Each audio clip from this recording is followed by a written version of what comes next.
मेवात की बहादुर धरती और हिंदुस्तान की आवाम को क्रांतिकारी सलाम पेश करता हूँ। देखिए भाई, जो घटना हुई है वो घटना नहीं है, एक संघर्ष था अपने हक के लिए और यहाँ के लोगों के लिए।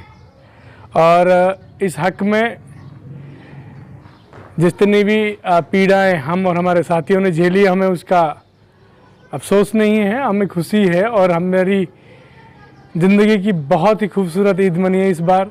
हम अपने इलाके की खूब तरक्की उन्नति के हक के लिए लड़कर जेल गए और वहाँ हमने महसूस किया कि किस तरह से तानाशाह सरकार ने और सरकारी मशीनरी का दुरुपयोग कर यहाँ के युवाओं की, नौजवानों के हक की आवाज़ को दबाने का काम करने का काम किया है।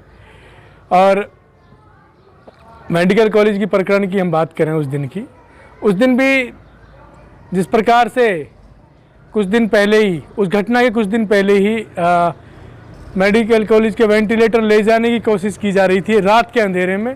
उस दिन भी रात के अंधेरे में ले जाने की कोशिश की जा रही थी। हम समझे कि प्रशासन, मेडिकल प्रशासन के जो वहाँ के लोग हैं वो यहाँ के आवाम को, हॉस्पिटल को एक तरीके से मिसगाइड करके उनकी आंखों में धूल झोंक कर उनको ले जाने का काम कर रहे हैं मशीनों को। तो उस दिन भी हम और हमारे साथियों ने जो कोविड के दौरान बहुत काम कर रहे थे, मरीजों को एडमिट कराना या दूसरी तरीके का जो सुविधाएं हैं जो हमसे बन रहा था, हम काम कर रहे थे और प्रशासन की भी मदद कर रहे थे और आवाम की भी मदद कर रहे थे। तो हमारा एक जज्बात था कि इस महामारी के दौरान ज़्यादा से ज़्यादा अपने लोगों की जो यहाँ इलाज के लिए आ रहे थे उनकी मदद की जाए, उनके लिए काम किया जाए। तो उस दिन भी मशीनों को ले जाने का काम किया। हमने उनको रोकने की कोशिश की कि भाई इनको मशीनों को मत लेके जाओ, क्योंकि मेडिकल कॉलेज हरियाणा सरकार ने 3 जिलों का सेंटर बना के रखा है, पलवल ज़िला, मेवात ज़िला और गुड़गांव ज़िला। जब इतने बड़े एरिया का एक हॉस्पिटल, कोविड का जो एक बहुत बड़ी महामारी है जिसमें बहुत सी जानें जा रही हैं रोज़ाना, हिंदुस्तान के अंदर कई हज़ार मौतें अस्पतालों में हो रही हैं, तो उस दौरान हमारी मशीनों को जो सबसे ज़्यादा इम्पोर्टेंट है, क्योंकि ऑक्सीजन की ज़रूरत पड़ रही है। ऑक्सीजन, वेंटिलेटर ऐसी चीज़ें हैं जो इस मरीज़ के लिए सबसे ज़्यादा महत्वपूर्ण है। वेंटिलेटर पे जाके ही मरीज़ के लिए इलाज देने का काम किया जाता है।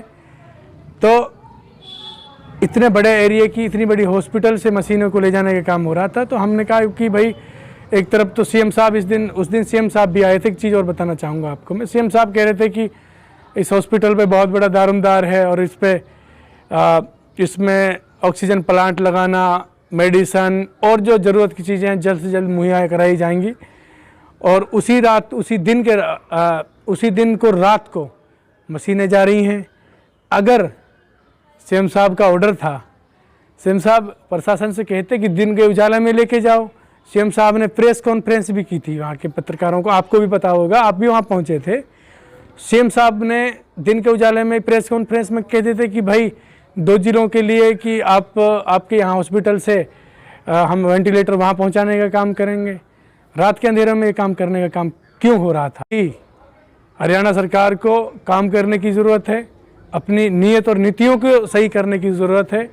जिस प्रकार से लोग अपने हक के लिए आवाज़ उठा रहे थे, उनके साथ यातनाएं करना, उनको पीड़ा देना, उनके साथ ऐसा व्यवहार करना जैसे कोई आतंकवादी हो, ये बहुत ही नीचे स्तर की राजनीति है, निचली स्तर की सोच है एक सीएम। तो सीएम साहब अपनी प्रेस कॉन्फ्रेंस में ये घोषणा कर जाते कि अब मैं यहाँ से कुछ वेंटिलेटर लेके जा रहा हूँ, बाद में पहुँचाने का काम किया जाएगा, या और चीज़ें हैं। जैसे एक जिम्मेदार व्यक्ति अपनी घोषणा करते, हम भी उसका सम्मान करते, क्योंकि इस महामारी में मेवात वो धरती है। एक चीज़ और मैं बताना चाहूँगा, यहाँ उस 3 तारीख की ये बात है, 3 तारीख को यहाँ पर 200 के आसपास मरीज एडमिट थे कोविड के, यानी कोरोना से जो संक्रमित थे। उन 200 मरीजों में 96-97% मेवात से बाहर के मरीज थे, यानी 7-8 मरीज ही मेवात की धरती, मेवात ज़िले के थे। बाकी के मरीज अदर डिस्ट्रिक्ट और अदर स्टेट के भी थे। हमने उनका तो विरोध नहीं किया कि भाई दूसरे मरीजों को क्यों यहाँ पे इलाज के लिए लाया जा रहा है। भाई इलाज हिंदुस्तान में जो लोग रह रहे हैं, मैं भी खुद भी हिंदुस्तान में कहीं भी जाकर अपना इलाज करा सकता हूँ। ये हमारी संस्कृति, हमारी सभ्यता है।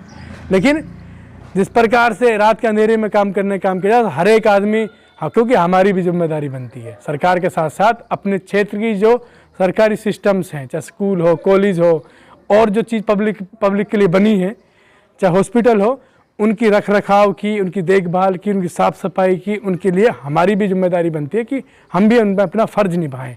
रात के अंधेरे में चीज़ें जाएंगे तो शक मेरे को क्यों नहीं होगा कि भाई रात को क्यों चोरी हो रही हैं चीज़ें, मैं उनका विरोध क्यों नहीं करूँगा। अगर सीएम साहब का ऑर्डर तो दिन के उजाला में प्रेस कॉन्फ्रेंस करके दे, कोई मेवाती उसका सम्मान करता कि नहीं करता। तो मैं एक तरीके से कहूँगा ये एक तरीके से तानाशाही है, और इस तरह की तानाशाही लोकतंत्र में ठीक नहीं है।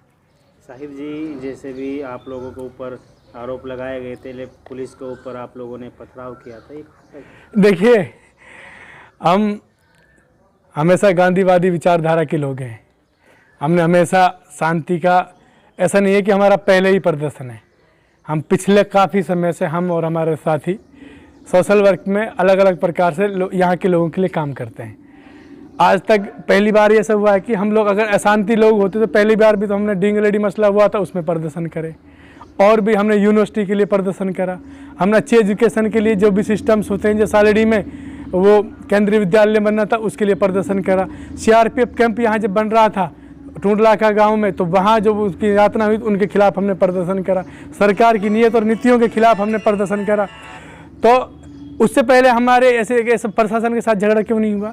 ये बेबुनियाद बात है। रात के अंधेरे का फ़ायदा उठाकर सरकार अपनी नाकामी छुपाने के लिए यहाँ के युवाओं पर इन्होंने मुकदमा दर्ज करने का काम किया है। ना कहीं झगड़ा हुआ, ना लूट खसोट हुई। इतना ज़रूर है कि अगर इनको लग रहा है कि सरकारी काम था तो उसमें बांधा डालने का काम हमने किया है, तो वो ये लोग सोच सकते हैं हाँ वो हमने किया है।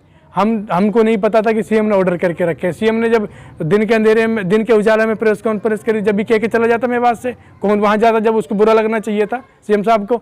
देखिए मैं तो यही कहना चाहूँगा कि जो भी ये प्रकरण हुआ है कि जिस तरह से युवाओं को दबाने का, यहाँ के सामाजिक सोशल एक्टिविस्टों को दबाने का और यहाँ के आवाम को दबाने के लिए काम किया गया है, ये एक बेबुनियाद है।